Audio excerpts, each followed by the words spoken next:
ఇక్కడ ఉన్నటువంటి నేపథ్యంలో కసాయి మూకలపై కేసు నమోదు. ఇక యువకుడు ఉన్నాడు, వీడు గోపి అంటాడు, సనతన గోపి.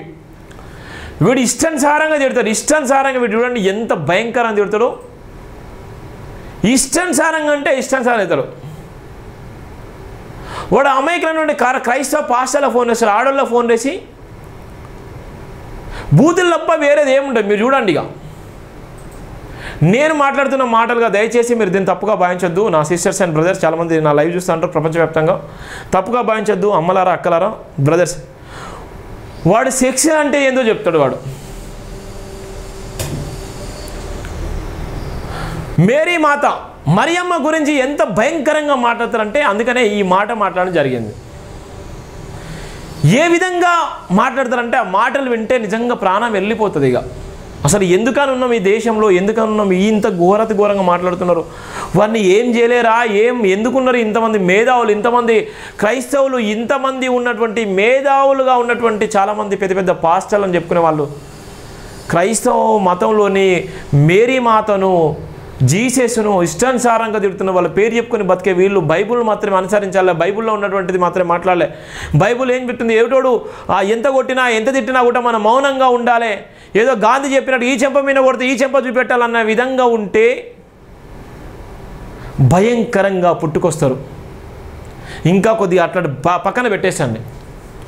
ఇవాళ వీడు సనతన గోపి అనేవాడు భయంకరంగా అంటే భయంకరమైనటువంటి మాటలు మాట్లాడుతాడు. వాని కులం చెప్పడు, వాని మతం చెప్పడు, ఏం చెప్పడు. వాడు మాట్లాడుతుంటేనే వాని డాటా మొత్తం తీసుకున్నాను. వాని డాటా మొత్తం ఒక 2 సెకండ్లనే తీసుకున్నాను. వాడి డాటా వాడు ఎక్కడనో భద్రాద్రి కొత్తగూడెం జిల్లాలో ఉన్నటువంటి వ్యక్తి. వాని పేరు ఈ సిమ్ము మీద వేరేటోళ్ళ పేరు ఉంటుంది. నేను అడిగాను, అరే బాబు నీ సిమ్ము నువ్వు మాట్లాడుతుంటే వాడు తీసుకోగానే వాడు షాక్ అయ్యాడు.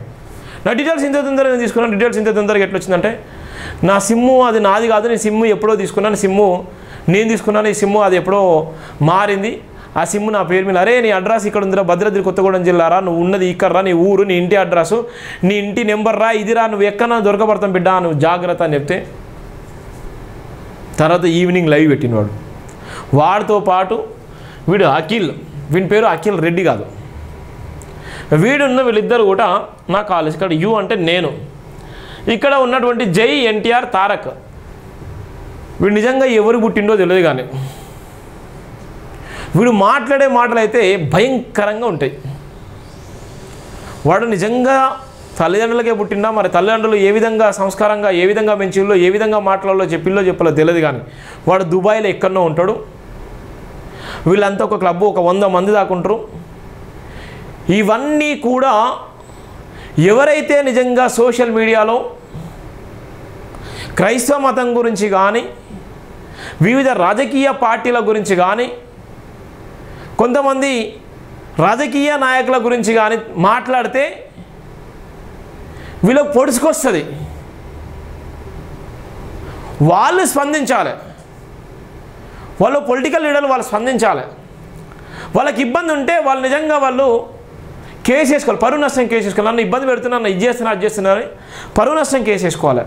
వాడెవడో తెలియదు, వాడికి మనం ఎవడో తెలియదు. ఇష్టానుసారంగా అమాయకులైనటువంటి ఫోన్ నెంబర్లు తీసుకొని ఇష్టానుసారంగా మాట్లాడతాను, ఇష్టానుసారంగా చేస్తాను, పొడతాను, పెడతానంటే తోలిసి ఆరబెడతారు.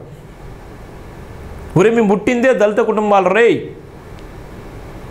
మీ పేరు చెప్పుకోలేని బతుకులు బతున్నారు రా. నేనన్నా లైవ్లో మాట్లాడుతున్నాను, లక్షలాది మంది చూస్తున్నారు, కోట్ల మంది చూస్తున్నారు నన్ను. నేను మాట్లాడుతుంది బరిగెల శివ, నా అడ్రస్, నా వివరాలు అన్నీ ఉంటాయి. నా ఊరు అడ్రస్ కూడా ఉంటుంది. గూగుల్లో వెతికితే నా ఊరు అడ్రస్ ఉంటుంది. ఊరిలో ఉన్నటువంటి ప్రతి ఒక్కరిని కూడా అడగవచ్చు, నా మండలంలో అడగవచ్చు, నా జిల్లాను అడగవచ్చు, నేనున్నటువంటి ఈ నగరాన్ని కూడా అడగవచ్చు. నేను భారత పౌరుని, నన్ను ఎవరని అడగవచ్చు. 100,000 మంది పోలీసులను అడగవచ్చు. అది నా ట్రాక్ రికార్డ్. నీకేముందిరా నకిలీ విధవ? ఎక్కడో ఉండి ఎవడో ఇచ్చే డబ్బులతోని, ఎవడో ఇచ్చే బిర్యానీ పొట్లాలకు అమ్ముడు పోయి ఇవాళ ఉన్నటువంటి అమాయకులైనటువంటి క్రైస్తవ బిడ్డల జోలికి వస్తా ఇష్టానుసారంగా మాట్లాడితే ఇష్టానుసారంగా చేస్తారంటే బిడ్డ తోలి సార పెడతాం. గొడ్డును కోసిన చేతులు ఏ విధంగా ఉంటాయి ఆ విధంగా ఉంటాయి. కోసి కారం పెడతాం. గొడ్డు కారం ఏ విధంగా ఉంటుందో, గొడ్డు కారం ముద్దలు ఏ విధంగా ఉంటాయో ఆ గొడ్డు కారం ముద్దలు తిన్నటువంటి వ్యక్తులం మేము. అవమానాన్ని తట్టుకుంటాం, ఇబ్బందుల గురి చేస్తే తట్టుకుంటాం. ఒక్కసారి నిజంగా ఎందుకులే అనుకుంటే ఎక్కడో ఉంటావు నువ్వు.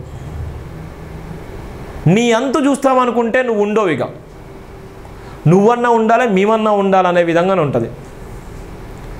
ఇలా చాలామంది ఇష్టానుసారంగా మాట్లాడుతుంది. ఇగో వీడు ఇక నాకు కాల్ వేసిండు, వీళ్ళిద్దరు కలిసి కాల్ వేసి ఇక బూతులు తిడుతుంటారు. ఈ బూతులు వింటే ఇక దరిదాపు అయితే చాలామంది ఆ పాస్టర్లు, చాలామంది క్రైస్తవ బిడ్డలకు, చాలామంది ఎస్సీఎస్టీలకు కూడా చాలామందికి వీడు కాల్ వేసినటువంటి సందర్భాలు కూడా చూడొచ్చు. విన్నటువంటి చాలామంది కూడా వినొచ్చు. వీళ్ళ భాష ఏ విధంగా ఉంటుందో, వీడు ఎంత భయంకరంగా మాట్లాడతారో, ఎంత దారుణంగా మాట్లాడతారో మీరు సోషల్ మీడియాలో కూడా చూడొచ్చు. అనేకమైన వాడి యూట్యూబ్ ఛానల్లో కూడా అనేకమైనటువంటి వీడియోలు ఉంటాయి. అనేక మందిని ఎంత భయంకరంగా ట్రోల్ చేస్తారో కనీసం మరి వాళ్ళ తల్లిదండ్రులైనా చూసి వానికి థూ అని ఎందుకు ఉంచలేదో నాకు ఇప్పుడు కూడా అర్థం కాలేదు. ఇక చాలామంది చూసేవాళ్ళు వీడిద్దరు, ఈ గోపిగాడును జై ఎన్టీఆర్ తారక్ అఖిల్ రెడ్డి వీని పేరు, వీడు అక్కనే ఉంటాడు. వీళ్ళిద్దరు కలిసి నాకు కాల్ వేసేది. కాల్ వేసి ఇక వానికి ఏముంది అంతులేని కాల్, తిట్టడమే తిట్టడం. ఏముంది, అరే జై భీమ్గా నీ అమ్మ, నీ అక్క, నీ చెల్లి, ఇక ఇష్టానుసారి బిడ్డ లంజా కొడుకులు నిజంగా అవ్వయ్యకే పుడితే నిజంగా ఈ మాటలు మాట్లాడరు. నేను ఇప్పటి వరకు జైభీం టీవీ ఛానల్ పెట్టి, జైభీం దినపత్రిక పెట్టి సుమారుగా 9 సంవత్సరాలు అవుతుంది. నేను ఈ మధ్యలో మాత్రమే ప్రవీణ్ పగడాల గురించి మాట్లాడుతున్నాను. ప్రవీణ్ పగడాల చనిపోయిన తర్వాత క్రైస్తవ మతం గురించి మాట్లాడుతున్నాను. అంతకుముందంతా బాబాసాహెబ్ అంబేద్కర్ ఆలోచన మీద భారత రాజ్యాంగం గురించే మాట్లాడినా కదా, ఎక్కడ అన్యాయం జరిగినా కూడా మాట్లాడినా కదా, ఎక్కడ సమస్య ఉన్నా కూడా మాట్లాడినా కదా, ఎక్కడ అవమానం జరిగినా కూడా మాట్లాడినా కదా, రాజకీయ నాయకులు ఇష్టానుసారంగా మాట్లాడినా కదా, మోడీని కేడీ అన్నాం, మోడీ ఓడిపోవాలన్నాం. ఇలా ఉన్నటువంటి చంద్రబాబు నాయుడు వస్తే ఏ విధంగా ఉంటారని చెప్పినాం, రాజశేఖర రెడ్డి చనిపోతే చెప్పినాం. ఇలా ఉన్నటువంటి కేసీఆర్ గెలిస్తే ఏ విధంగా ఉంటే, కేసీఆర్ ఓడిపోతే ఏ విధంగా, రేవంత్ రెడ్డి గెలిస్తే ఎట్లుంటుందో, రేవంత్ రెడ్డి ఓడిపోతే ఎట్లుంటుందో చెప్పినాం. పవన్ కళ్యాణ్ మొన్న 10 సంవత్సరాల సందర్భంలో ఆయన గురించి గొప్ప రాసిన, ఆయన గురించి మంచిని మంచి అన్నం, చెడు అని చెప్పినాం. మరో చెగివీరలాగా పవన్ కళ్యాణ్ కూడా చెప్పినాం. ఈ రోజు ఉన్నటువంటి పరిస్థితులు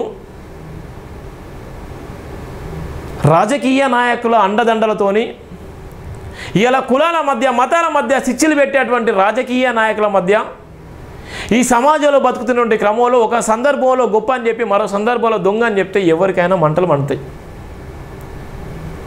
ఆ క్రమంలో మాట్లాడితే మనకి ఒళ్ళు మంట. మా రాజకీయ నాయకులు అంటావా? ఒరే, నేను 4th estate Jai Bhim TV owner. నేను ఇలా ఉన్నటువంటి టీవీ ఛానల్ ఓనర్లు ఎవరైతే ఉన్నారో, చూసే తెలుగు టీవీ ఛానల్ ఓనర్స్, వాళ్ళతో పాటు నేను కూడా సరి సమానమే. వారితో పాటు నేను కూడా సరి సమానమే. BBC TV channel, NDTV TV channel, Republican TV channel ఉన్నటువంటి ఎన్టీవీ, టీవీ9, V6, ఈనాడు, ఈటీవీ, అన్ని టీవీ ఛానల్తో పాటు నేను కూడా వారితో పాటు సమానమే. జైభీం టీవీ ఆ రైట్స్ ఉన్నాయి. వాళ్ళకి ఎంత హోదా ఉందో నాకంతే హోదా ఉంది. వాళ్ళ కులం హోదా ఉంది, నాకు కులం హోదా లేదు, అంతే. వాళ్ళ కులం హోదా ఉంది, రెడ్డి, వెలమ, కాపు, కమ్మ అని. నాకు మాత్రం ఎస్సీ అని ఉంది, అంతే. నేను ఇక్కడనే ఆగాను, వాళ్ళ ఎక్కడనో ఉండి కోట్ల రూపాయలు చలమని అవుతున్నారు, కోట్ల రూపాయలు సంపాదిస్తూ రాజకీయం చేస్తున్నారు.